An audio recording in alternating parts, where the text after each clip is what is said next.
using some simple geometric shapes.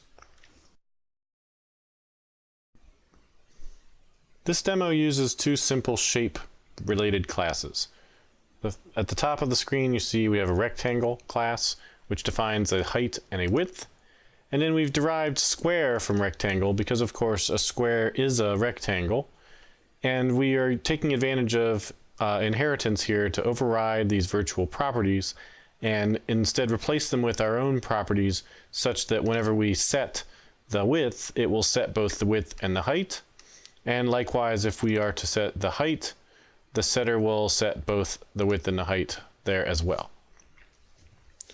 We've also defined an area calculator. And area calculator knows how to calculate the area for a rectangle or for a square. And in this case, the two are very similar, of course. And so we've also written a few unit tests. And so our first unit test simply says that our calculate area method should return 6 if we give it a 2x3 rectangle. And so we set up our test with a 2x3 rectangle, call area calculator. Let's run this one, see if it works, and it passes. Likewise, we expect that we can return 9 from calculate area given a square with a height of 3. And again, if we run this test, you can see 9 for 3x3 square passed. But then we come to this third test, and this third test suggests that if I have a rectangle and I give it a width and a height of 4 and 5, I should expect an area of 20.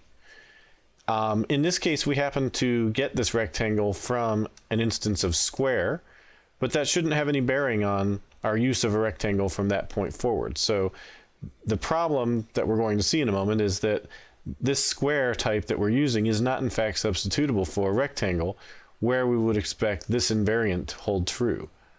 So if we run this test, we will not surprisingly see that our assertion failed, and that where we expected 20, we actually got a 25.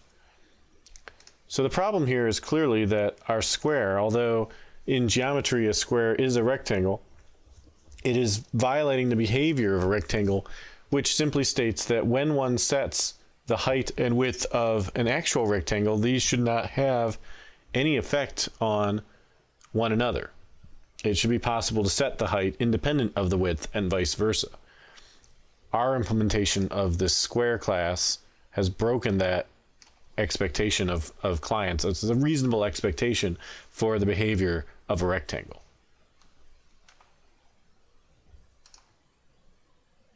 There's another problem with this design that we should look at. If we take a look at the area calculator class, it's violating a principle called tell, don't ask. In this case, what's going on is it's asking its parameter, the rectangle, for its height and its width, and it's performing some algorithm on it, in this case simply multiplication. Likewise, it's asking a square for its height so that it can square the height. The problem with this is that we've got behavior now decoupled from state. The state of the rectangle, its height and its width, is being contained within the rectangle class, and the behavior of the rectangle, its area calculation, has been moved to this area calculator. Now, you might think that the single responsibility principle states that a rectangle shouldn't need to know about how to calculate its area, but it's also perfectly valid to argue that our rectangle lacks cohesion because operations that are wholly dependent upon rectangle, for instance, calculating its area, have now been moved out into this separate class, which can't exist on its own. This class only works if it's able to collaborate with a rectangle. So in this case, it might be worth considering a design change that pushed the responsibility for calculating area into the rectangle class or the square class as appropriate. Now there are several ways one could do this, and it's typically you would expect that you would put that kind of logic for calculating area into some kind of a base class because it's common to many different types of geometric shapes. But let's consider if we don't do that. If we take our simple rectangle and we have an abstract class shape that it's going to derive from, but our abstract class does not in fact define an area method, then we can push an area method onto rectangle that produces a height and a width. We can also define a square that inherits from shape and return its area using this side length property that we've defined. And then we can write our tests such that they work correctly. And these are the same 3 tests that we had before for the most part. So we've got a 2x3 rectangle where we're now calling its area method. We've got a 3x3 square calling its area method. And then finally we have this last test that is actually going to calculate 20 from rectangle and 9 for 3x3 square. And let's just run them to prove that they are working currently. And you can see that they are. But let's look at how we implemented this, because this is actually not something that we want to be doing.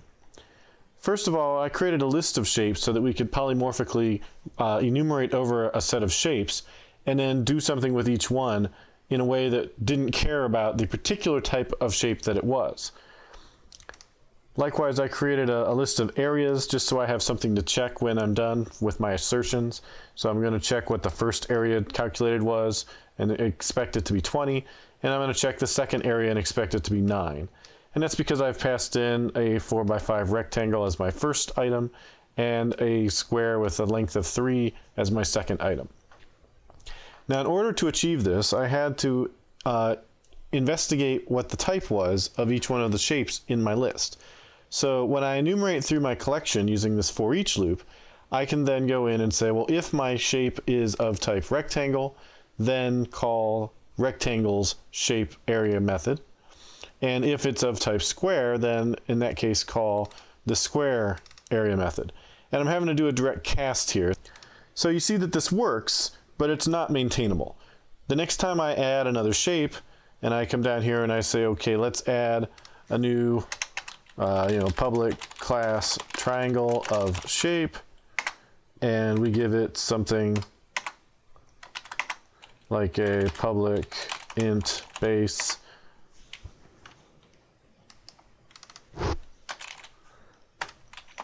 and a public int height, and we can say public int area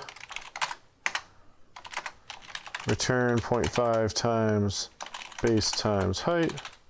Of course, this stops working with ints, but you get the idea. At this point now, in order to get my method here to continue to work with any type of shape, I would have to go in and add triangle to this if check. And you can imagine that as I implement multiple different shapes, this would continue to get out of hand.